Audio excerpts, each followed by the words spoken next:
ஆதியாகமத்தின் புஸ்தகம் 26ஆம் அதிகாரத்துல நடந்த ஒரு சம்பவம்.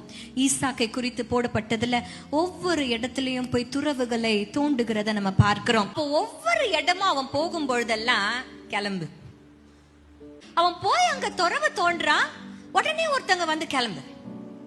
He is not able to establish himself. ஆனா அவரு அதோட கூட நிக்கல ஜெசிமா. ஆமா, போ அப்படின்னு சொன்னதும் நம்ம எல்லாம் அப்படியே வந்துருவோம். ஐயோ நமக்கெல்லாம் ஒத்து வராது பிரதர், இனி நம்மளால ஒண்ணுமே பண்ண முடியாது, அவ்வளவுதான் அப்படின்னு நம்ம உட்கார்ந்துருவோம். ஆனா நம்ம தலைவர் இருக்காரு பாருங்க, யார் தெரியுமா? ஈசாக்கு. சொல்லுங்க, ஈசாக்கு. அவன் தோண்டுகிறதை விடவே இல்லை, அவர் செய்கிறதை அவர் செய்து கொண்டே இருந்தார். இன்னைக்கு கூட நம்ம ஆபீஸ்லயோ பிரச்சனைகள் வந்துட்டே இருக்கிறோம், நம்மளால பீஸ்ஃபுல்லா வர்க் பண்ண முடியாத அளவுக்கு உங்களை பிரஷர் பண்ணிக்கிட்டே இருக்கிறவங்க இருப்பாங்க. டார்ச்சர் பண்ணுவாங்க, குத்துவாங்க, குத்துன இடத்திலேயே கொடைவாங்க. உடனே என்ன பண்றோம், நம்ம ரெசிக்னேஷன் லெட்டர் கொண்டு போய் நீட்டிடுறோம். உங்களை துரத்திக்கிட்டே இருப்பாங்க, ஒரு இடத்துல உங்களால உட்கார முடியல. எஸ், என்ன பண்ணாலும் குத்தம். அதுதான் வாக்குவாதம், நீ பண்ணது தப்பு.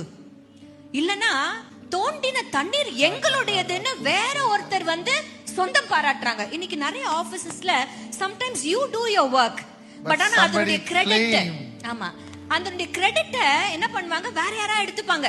அங்கீகாரத்தை மனுஷர்கள் திருடி கொள்ள நினைக்கலாங்க.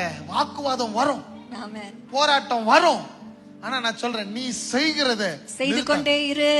because God is with you. நீ செய்கிறது எல்லாம் வாய்க்கும். சொல்லுங்க, வாய்க்கும். கர்த்தர் உங்களோடு கூட இருக்கிறாருன்னா நீங்க செய்கிறதுல மகிமை வெளிப்படும். ஆமென், ஆமென். நீங்க செய்யும் பொழுது ஏசேக்கு வரலாம், ஆமா, சித்தனா வரலாம். ரெண்டும் வாக்குவாதம் தான். திரும்ப திரும்ப பேசுவான், பேசினதையே பேசுவான், குழப்பி குழப்பி பேசுவான், வித்தியாசமா பேசுவான். ஆனா நம்ம மேல மட்டும் தான் தப்புன்னு சொல்லுவான். ஆனா ரெகோபோத் வராம இருக்காது சகோதரனே. ரெகோபோத் வராம இருக்காது சகோதரியே. ஹல்லேலூயா. இயேசுக்கு சித்தனா இன்றோடு முடிந்தது மகனே. 25 ஓட முடியுது. ஆமா, இயேசுக்கு சித்தனா இன்றோடு முடிந்தது மகளே. ரெகோபோத் தொடங்கி விட்டது. நல்ல கையை தட்டி, ரெகோபோத் தொடங்கி விட்டது. ரெகோபோத் தொடங்கி விட்டது. அடைக்கப்பட்ட எல்லா நன்மைகள் ரெகோபோத் தொடங்கி விட்டது. கர்த்தர் கொடுக்க போகிறார். Yes, today we are going to pray and receive. Rehoboth தொடங்கி விட்டது.